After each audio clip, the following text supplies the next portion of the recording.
guys, it's Sherry Vegas, and in this tutorial today I'm going to show you how you can make your own custom pillar candles using soy wax.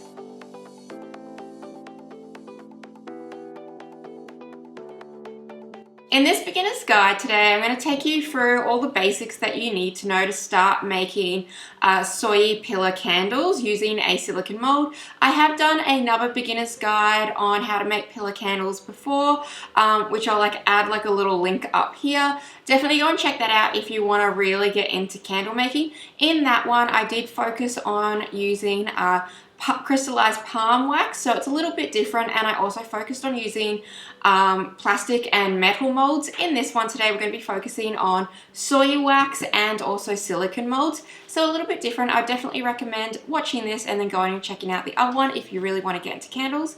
But anyway, we're going to get started into this tutorial. A few things that I need to go over that are really key when you are making these candles is, the first one is your wax. So when you are making any pillar candles, you need to go for a pillar candle wax.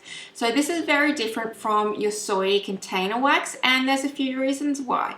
Your soy container wax is designed to be a lot more softer, and it's also designed to grip to the ring of your container, and you'll find that your pillar waxes are designed to be a lot more stronger, sturdy, because they're designed to be freestanding and not poured into a container, and they're also designed to contract when they do set, which makes them easier to be pulled out of the mold. I have seen people use either or and have gotten results, but the difference is you're just going to get the same results and great results every single time if you use the right kind of wax. So I am using the Eco Soy Pillar Wax for these ones, but any sort of soy pillar wax can work just fine, just depending on the brand that you like. If you do use a soy container wax, you might find that you have issues pulling the pieces out of the mold, or you might damage them while you're pulling them out, because you do have to be a little bit rougher when you get these pieces out of the mold than you would with the container, because you just pour straight in and then you don't touch it, you leave it like that. And there's a little bit more prep work with making pillar candles than there is with your soy candles in the container. For this particular tutorial, we are focusing in on working with silicone molds, but you can also get the plastic molds, like in this little clip that I'm showing you, which come in two halves, and then you attach them together using either some string or some rubber bands to hold them into place. And then there's also the metal container molds. The metal container molds are one of my favorites because you can always add your wick in later, because they generally have a spot there for your wick. And then when you pull that out, you're left with that empty place that you can then place your wick in.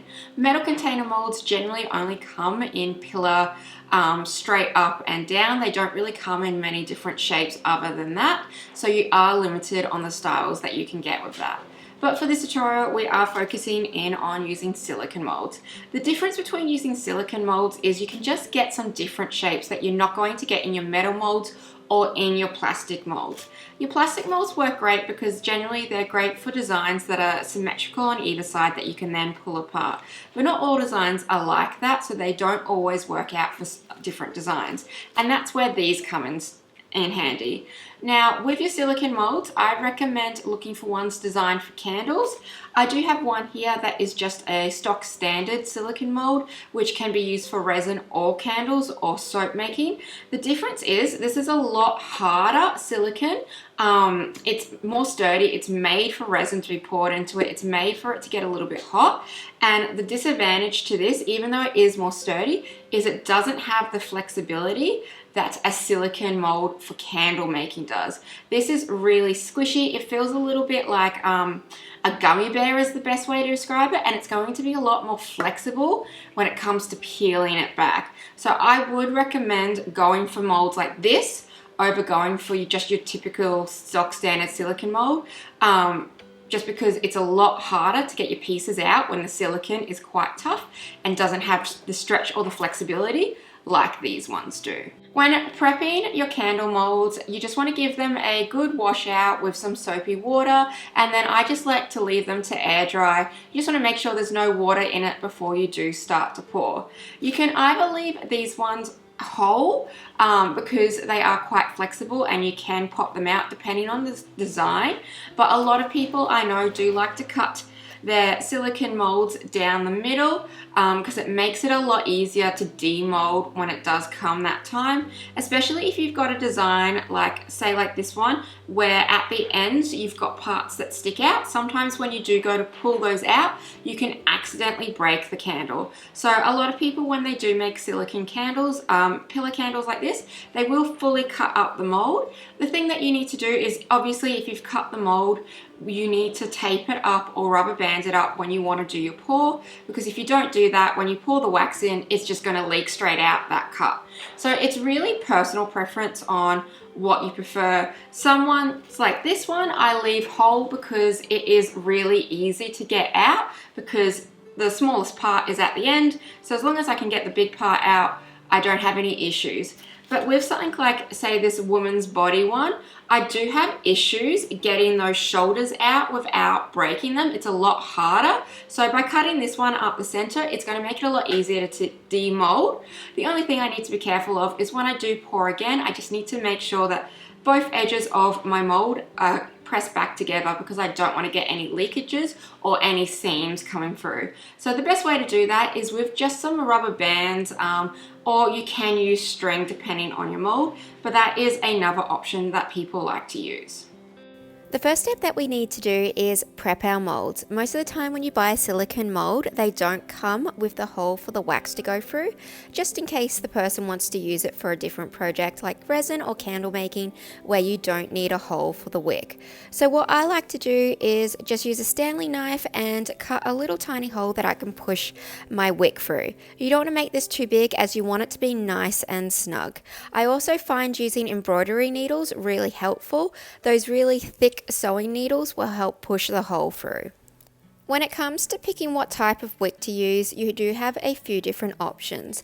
The cord wicks are quite popular because you can cut it to whatever length that you need. So if you do have quite a large mold, generally the cord wicks are the only ones that are suitable.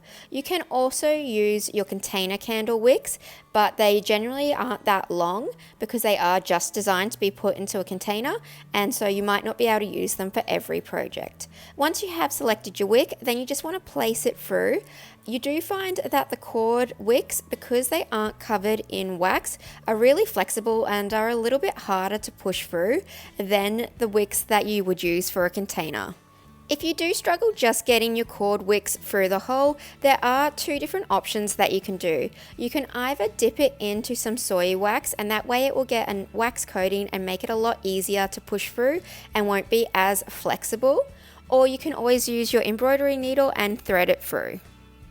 Once I've got all of my molds wicked up, then it's time to start pouring. But the first thing I need to do is just make sure that none of them will tip over during the pouring process. So if you've got any molds that are top heavy or a bit too floppy, I generally will place them in a container or between two items so that way they won't accidentally knock over when I am pouring the wax. Then I also like to just get a wick clip and put that in place so that way my wick won't go off center. I just use my scales to measure out how much of the wax that I'm going to need to fill up my mold. If you're unsure, generally where you buy your molds from will tell you how many mils they can fit.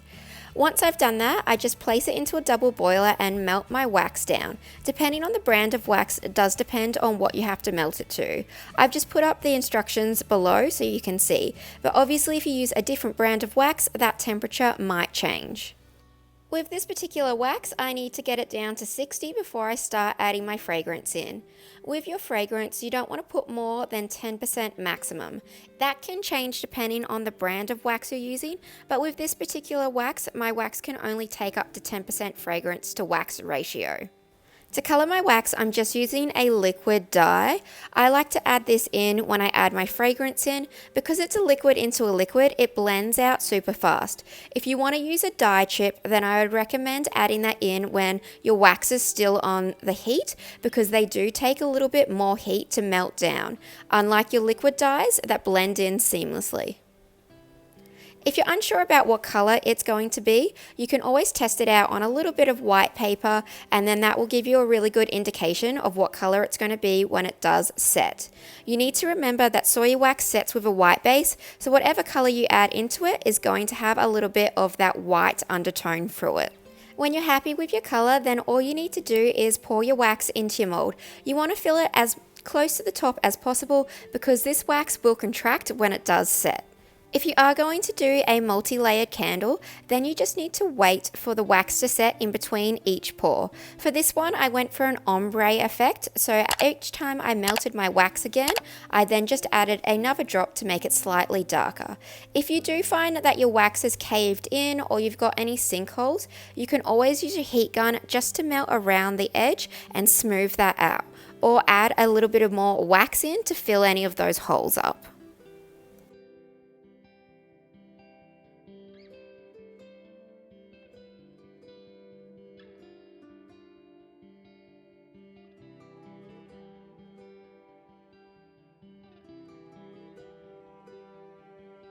I like to wait a few days before I do demold my candles just so the wax can get super hard. You do have to be careful if you do have nails because you can accidentally damage them when you are taking them out.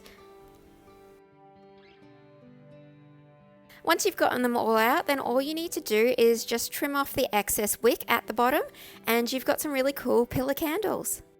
Thank you guys so much for watching this tutorial. If you have any more questions about candle making, please leave them in the comment box below. I'm always happy to answer them. If you are new to my channel, please do subscribe as I post new videos every single week. And don't forget to like this video if you found it helpful. Thank you guys so much for watching.